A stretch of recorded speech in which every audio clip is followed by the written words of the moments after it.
and welcome back to more Let's Play Mega Man Xtreme, or Rockman X Cyber Mission, as it's known in Japan. We'll talk about why I'm mentioning that later. First, we have the little preview of our final castle, very familiar face there. But before that, let's talk a little bit more about Zane, the Shadow Hunter that we encountered in the Flame Stack stage. His weakness is Chill Penguin, as you can see here. If you want to make an easy boss even easier, you can hit him with Chill Penguin. He's really just a nothing boss, even more of a nothing boss if you take him on with his weakness. This footage I'm showing off here is footage of me going after Flame Stack first. So I have just beaten the highway stage, and the first stage I am tackling here is Flame Stack. I just want to show off the fact that if you go to the alternate boss room before you're introduced to Zane and Gimel and Techno in the story, Zane will still appear in the boss room, which is a crazy little, funny inconsistency that you can experience in Mega Man Xtreme if you want to. It's one of the consequences of this being, a scaled back experience, but Zane is still here, the exact same dialogue that he has in the, if you encounter him, after his actual introduction. You can fight him, you can beat him, and then after you beat Flamestag, you will be officially introduced to him and Gimel and Techno in that actual in that actual antagonist introduction cutscene that we saw in the previous video. So here I went, I skipped forward a little bit to when I beat Flamestag. Great, yeah. Got the speed burner. And here we have the exact same introductory cutscene where I'm introduced to Techno and Gimel, and will also be introduced to Zane, despite the fact that we've already fought and beaten Zane once. So, that's a funny little inconsistency. Next thing I'm showing off is what happens if you decide you want to fight Zane after beating Flamestack. So in this version of the footage, I have done a playthrough where I have beaten Flamestag, but I have not gone in here to fight Zane yet. And because of that, Zane will still appear. He will still appear, and you can still fight him. He will still have the exact same dialogue. Yeah. If you go to the room where you can fight Zane after beating Zane once, then this is when Zane will actually not show up. This is like the one and only time Zane will not show up. If you've already beaten him once in Flamestack stage, he will not show up again for rematches. The next thing I want to show off, the last thing I want to show off, is my sub-tank grind and the final heart tank that we didn't get in the previous video because it's hidden here in Chill Penguin stage. Because you need speed burner, because you need a flame weapon for it. Since Flame Mammoth is not here in Mega Man Xtreme, we have to make do with Flamestack's weapon to get it. By the way, charged up version of Flamestack, still the same thing. Here I'm showing off that X still has his awesome, fun little tired animation from the Mega Man X games, the main SNES X games, which is a very fun little addition that they didn't have to add to the Game Boy Color version of this game, but they did because they wanted to make this as authentic of an X experience as possible, which I salute. Here I'm just showing off again the best place to grind for sub-tank health.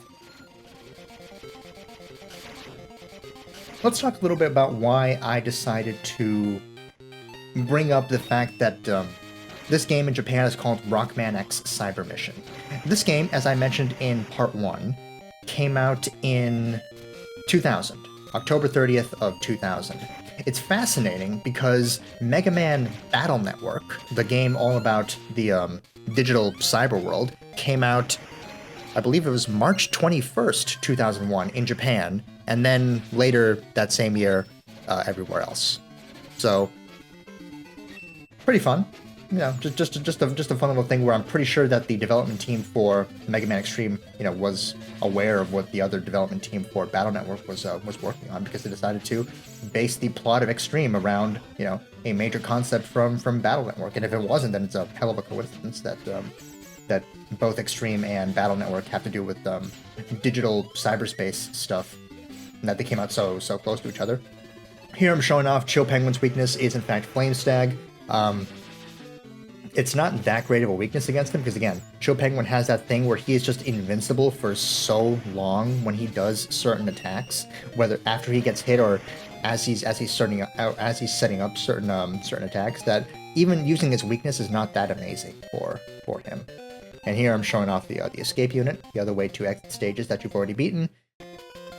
You don't have to go all the way to the boss room, you can just use the escape unit just like you can in a regular Mega Man X game, because again, recreating an authentic Mega Man X experience with the Game Boy Color Mega Man Xtreme. Now it's time for the final fortress. The core of the mother computer, which we've been in this entire time. We've been, reliving some simulations of past battles against some notable Mavericks, Chill Penguin, Spark Mandrill, Flame Stag, and Storm Eagle. And now it's time to go into the core, where we're going to be reliving some more experiences. In this case, infiltrating Sigma's hideout, his palace, in the original Mega Man X, including this whole section here where we have to use these little platforms. I'm being very careful here because, again, the issue of the dead inputs is very real in Mega Man Xtreme, and I don't want to, die because I pressed... Because I tried to do a fancy dash jump and then only for the game not to read my inputs and get me killed. That has happened so many times in practice playthroughs for this game that I wanted to be absolutely sure when I was doing the actual recorded final version of this that I did not fall prey to that at all. And I almost did a few times. Again, you can go back to the Spark Mandrill footage, the footage of the Spark Mandrill stage, and you can see a moment where I almost fell into a pit. That's because of a dead input, where I tried to do a dash jump, but the dash didn't register at all. So dead input is a real thing, and you want to be very, very careful of it with Mega Man Xtreme.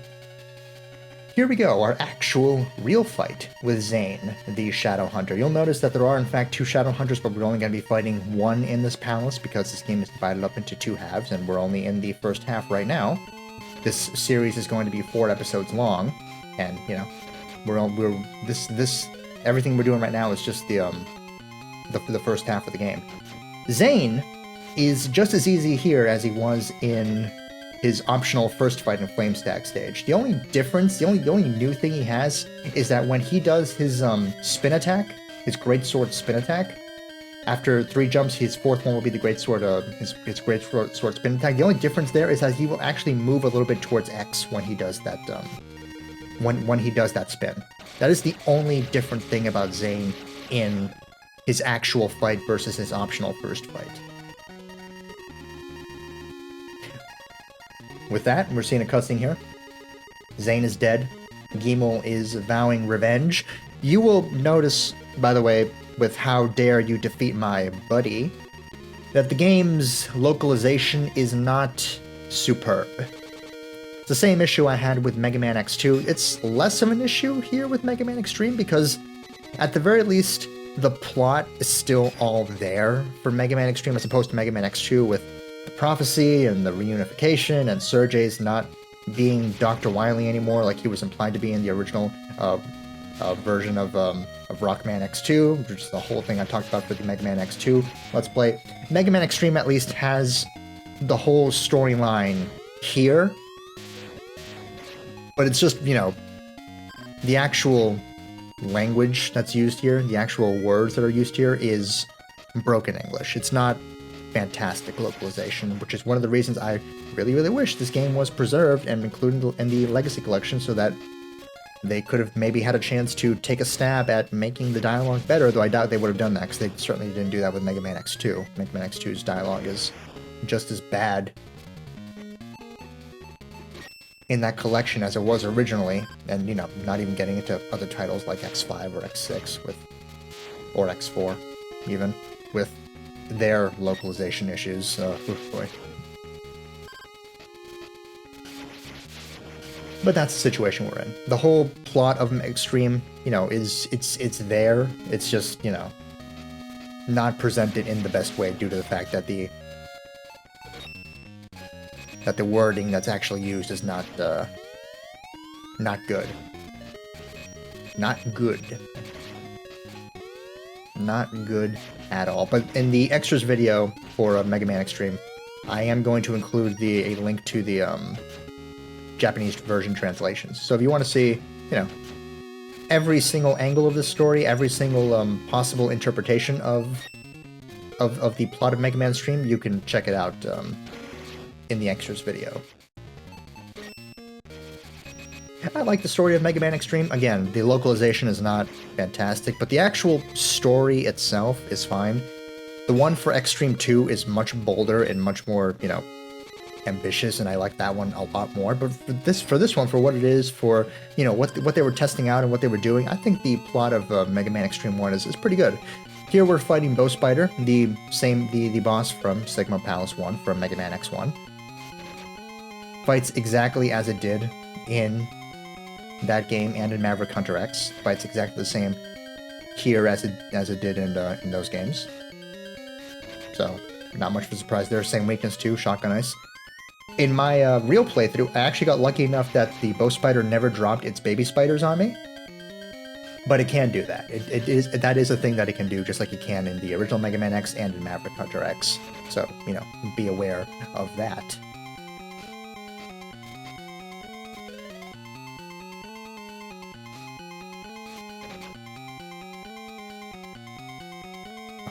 I caught myself just listening to the music there. The soundtrack for Mega Man Xtreme is really good. I really like it. One of the things I don't like about this version of Bow Spider is just how fast it moves. Because again, Mega Man Xtreme is not as fast-paced as the SNES Mega Man X games or as fast-paced as Maverick Hunter X. But there are still some enemies and some situations that move as fast as they did in those original games.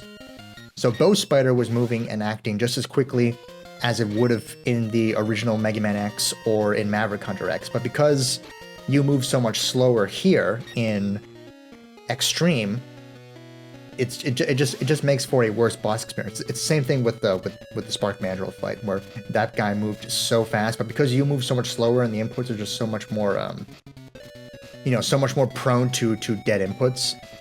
By the way, revisiting Flame Stack stage here, no Dr. Light capsules disappear after you get them once, and if you don't fight Zane in Flame Stack stage, but then you fight him in Mother Computer stage 1, in Mother Computer Core stage 1, and kill him, as you have to for the story, and then return to Flame Stack stage to see if you can do the optional battle, you can't do the optional battle anymore. So once you actually kill him in the story, Zane disappears forever, so you only have a chance to fight him once in the Flame Stack stage, until you actually kill him in Mother Computer Core 1. Here we're revisiting X Hunter Stage 3 from Mega Man X2.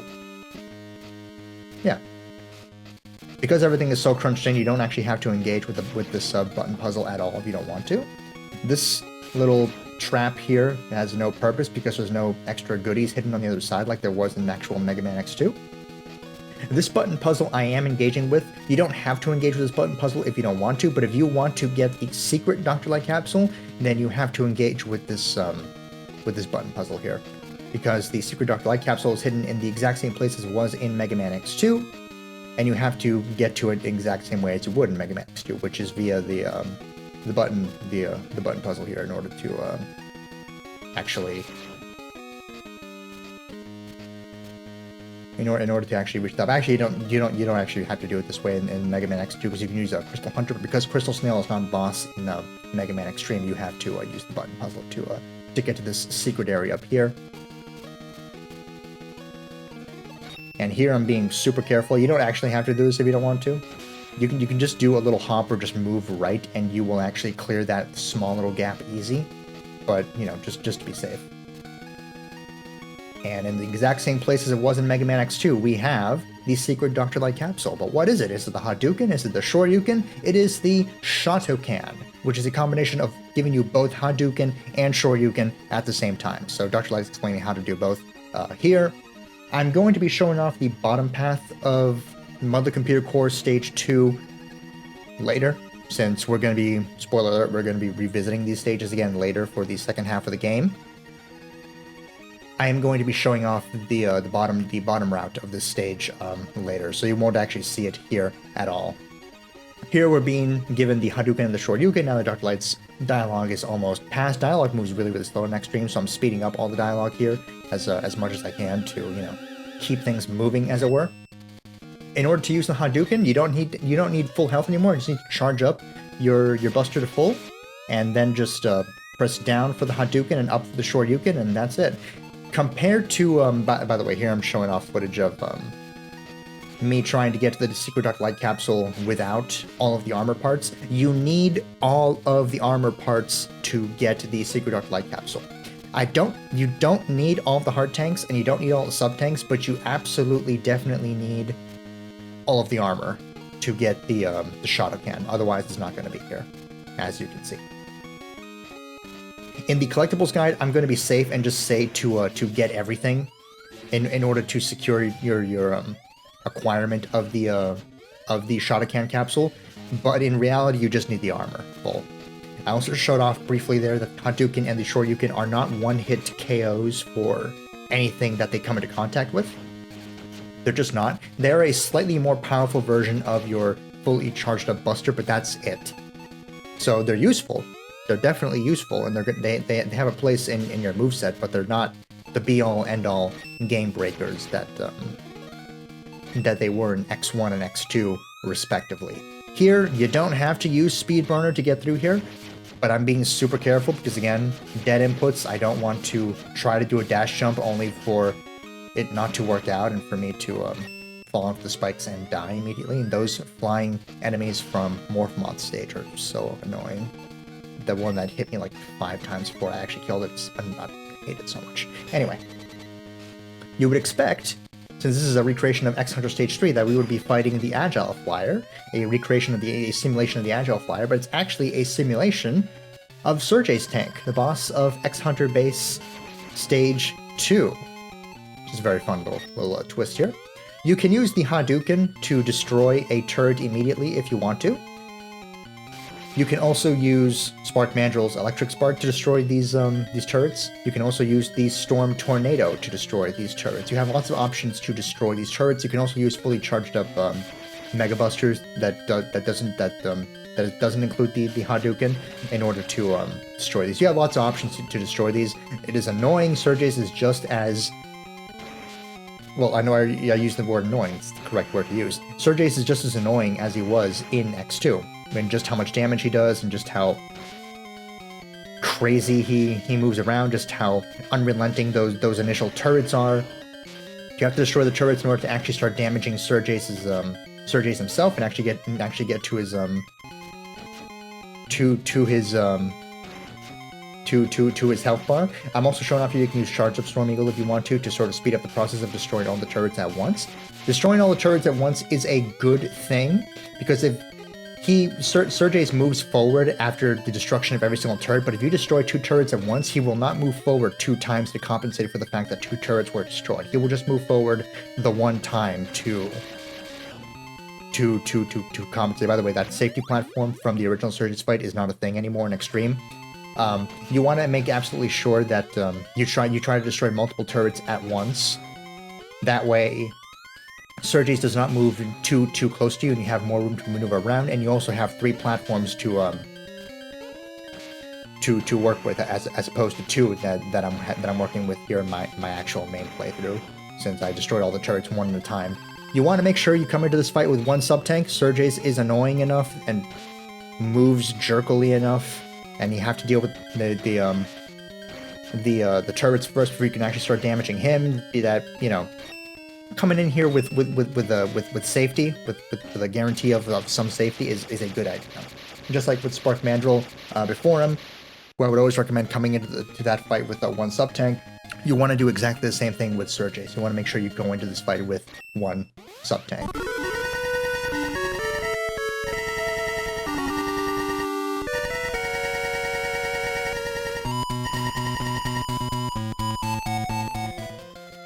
You want to make sure you go into that Sergei's fight with 1 sub-tank, no matter what.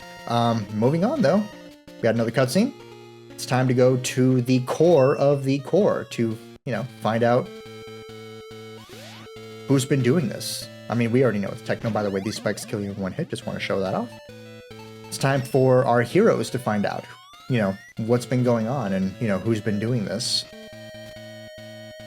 And obviously, it's not going to be that much of a surprise. You've already saw in the little preview for the stages that we have the very familiar bald face of Sigma staring down at us. But what is his actual involvement? Is he actually back? Or is this just some sort of weird plot that Techno and Zane and Gimel came up with? Here we have our boss rematch room. We have health here. The health respawns after every single boss battle, so I'll see you after.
Alright, hope you enjoy that. As I said, the health respawns after every single boss battle, so I didn't go back to grind up for sub-tanks, because I was pretty confident that I was going to do a good enough job against the bosses that I would get, you know, enough health back from in between the boss fights to, you know, to be safe for the upcoming Sigma battle, because, surprise, it is going to be Sigma. That shouldn't be much of a surprise at this point. We literally see his face at the beginning of every single Mother Computer Core stage before taking on every single Mother Computer Core stage, so here we go. Let's get into it and find out what kind of a Sigma fight we're going to be dealing with. Again, Game Boy Color, so a nice crunched-in arena, which doesn't really affect things this time as it did compared to his battle in Maverick Hunter X, where the crunched-in arena really made things more difficult for you. In this case, the crunched-in arena is basically a non-factor with the Sigma fight. And here we find out Sigma has been behind all of this. Foo. Our efforts are, of course, worthy. We've done a great job. We haven't died at all, aside from, you know, those times that I didn't record where I died from dead inputs. But aside from that, we did a phenomenal job, and now it's time to fight Sigma, and it is a recreation of the Sigma fight from Mega Man X1. He is weak to both Spark Mandrill, just as he was in X1. He's also weak to Flame Stag. If you want to use Speed Burner, you can. That is perfectly allowed. That also does plenty of damage to him.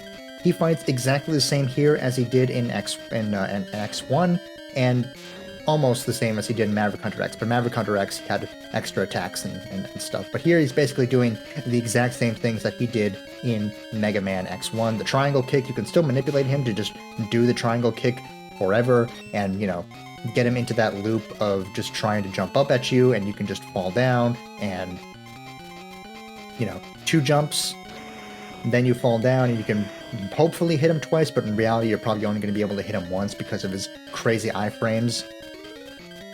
It's a very, very easy fight. You want full sub-tanks, not for this fight, but for the next Sigma fight, and, you know, we'll get to that in a second. He still has his forehead gun attack, because it's very rare for him to do it at this point in the game. Spoiler alert, we're going to be refighting him later, but at this point in the game, it's very rare for him to do the forehead machine gun attack, but he can do it, and I just showed it off there. But, you know, we'll be seeing it more blatantly in the rematch with Sigma later down the line. Sigma's not concerned at all that we have beaten him, and now we're going to get a whole bunch of plot. Here we go.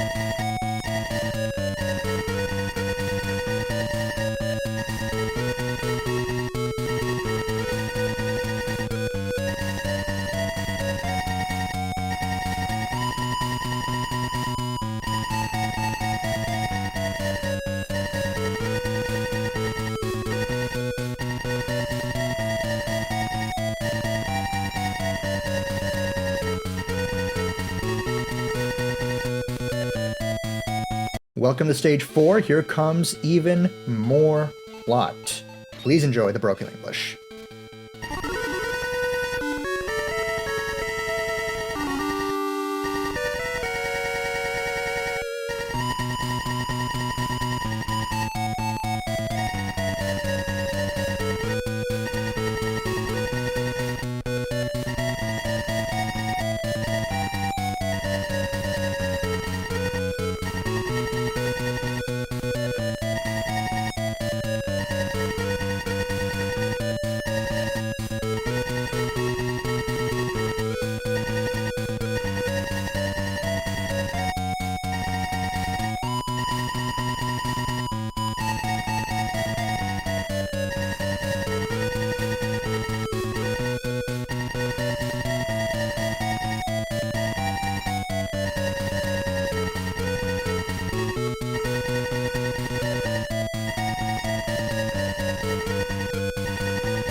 A lot of stuff went down there. I have little links to the wikis for MIDI and Techno if you want to learn more about them. You know, very good characters. I really enjoy them.